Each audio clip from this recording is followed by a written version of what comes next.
Hello everyone, this is my project I have been planning for a long time. Today we will see a scenario where a zombie apocalypse starts during World War II in Wixo. So anyway, I'll look at that later. On with the series. In this world we will pick up right around episode 28, just before the Russian invasion of Poland. Seeing as we're on the topic of Poland, the nation of Poland and the region as a whole has been decimated many times, the Yellow Team, the United Kingdom of Eastern Europe and its civil war, World War I, and eventually the Polish Union. In this timeline, we will see much further drastic punishment to Poland during World War I, not losing land, but many people in general there are dead. This will quickly spread a virus across the whole nation. But to continue with our real timeline, Russia will start their invasion into Poland. It goes pretty swift, but once they encircle many troops in the northeast region, things strangely get harder. Many of the soldiers the Russians are fighting seem to not really die, and don't have weapons. Eventually the Russians ask the Dutch if they want to split Poland. Obviously they accept. After the Dutch start pushing in, these things the Russians were fighting rise up and make their own country. Eventually Poland falls, and borders are decided. Although this new grey country is a very huge problem, they don't exactly follow borders, and eventually the Russians and Dutch come to the conclusion these are some sort of zombies. They also will agree to keep this info behind closed doors. But the next day, as the Dutch leave Moscow, the zombie virus nation will continue to grow mainly into Russia, as well as the Estonians even breaking away from the Russians. This is already too late as Russia is sending troops preparing to invade northern Russia, in defense, and these nations not knowing which alliance to pick, Norway, Finland, and North Russia will make their new Diamond Alliance. Another reason this alliance is created is as the zombie virus is expanding into Dutch and Finnish islands, the Diamond Alliance sees it as Russian aggression. Not long after this we will see Galicia come back to kill off the old brown Somalian country committing many atrocities along the way. The few remaining African countries are horrified at these tragedies, and we will see Tanzania and South Africa make their six-sided star alliance, although the African Union is hesitant to join this. Sadly we will see this zombie virus continue to expand in every direction, especially towards Russia, who seems to not even be able to beat the Estonian rebellion. Although they do advance toward the Dutch, even splitting them away from a province. This province will break away.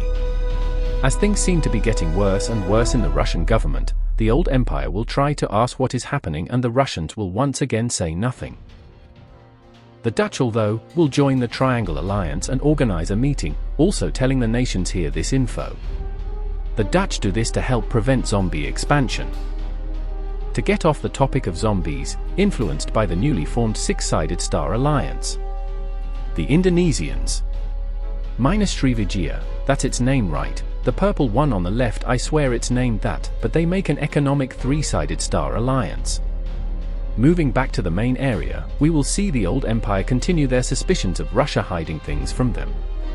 Not long after this the Farmers Union will declare war on the rebel group that broke away from the Dutch after the area got split. We will see a quick invasion of the rebel group, and it's annexed by the Farmers Union. But while this rude rebel group was in its prime, it not only invaded into the Farmers Union, but Russia, and now the Farmers Union has technically annexed Russian territory. The Russians will tell the Farmers Union this, then start spreading anti-Farmers Union propaganda. And the next day, the Russians send an ultimatum to the Farmers Union, join or die. The Farmers Union decides they would rather die trying to live, as the Russians begin invading the Farmers Union. We see the old empire finally snap. First the Russians kept hiding these secrets from the old empire. Then invaded their ally, the old empire told Russia not to invade, and the worst of all.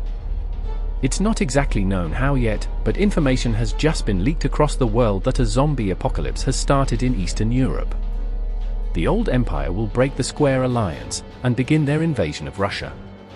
But as the Russians continue pushing into the Farmers Union, while still having to send some troops back to the Ukrainian front. When all of a sudden, the Triangle Alliance declares war on the Farmers Union. Greece, Croatia, and the Dutch Empire begin pushing in. And eventually they will meet at the middle of the Farmers Union.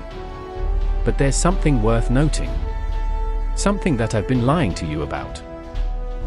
If so many Farmers Union soldiers were dead, just laying there, it makes sense that the zombie virus would spread down. Gunfire is exchanged between the soldiers of all three nations. Yes, that included between Croatian and Dutch troops, but also the Russians. Croatia and the Dutch will retreat. The Greeks will have some soldiers go across the Black Sea to get back to their country, in fear they will be attacked by zombies. The next day, the Triangle Alliance declares war on Russia. But at the same time, the old empire will declare war on the Triangle Alliance. Greek troops with vast weapons have just landed in the Anatolian Peninsula. The old empire says this is an act of war, not only because of the weapon part, but also just in the same sea, a mass Ukrainian breakaway has just happened. Looking up north, we will see Estonia and Russia sign a treaty for their independence. And Estonia will join the Diamond Alliance. World War II has just started, but now it's a tripolar system. Also with zombies, speaking of. Oh, the zombie virus has just spread to New York. Hope you enjoyed Chapter 1 of Sol Nasanit. This took me a long time to make. Each episode should be around 6 to 8 minutes long. Also, sorry about the text-to-speech kinda being weird, it does that sometimes. So yeah, if you're still watching, huge thanks. I'm in a view drought at the moment. Wait, what was, maybe I'm just hearing things.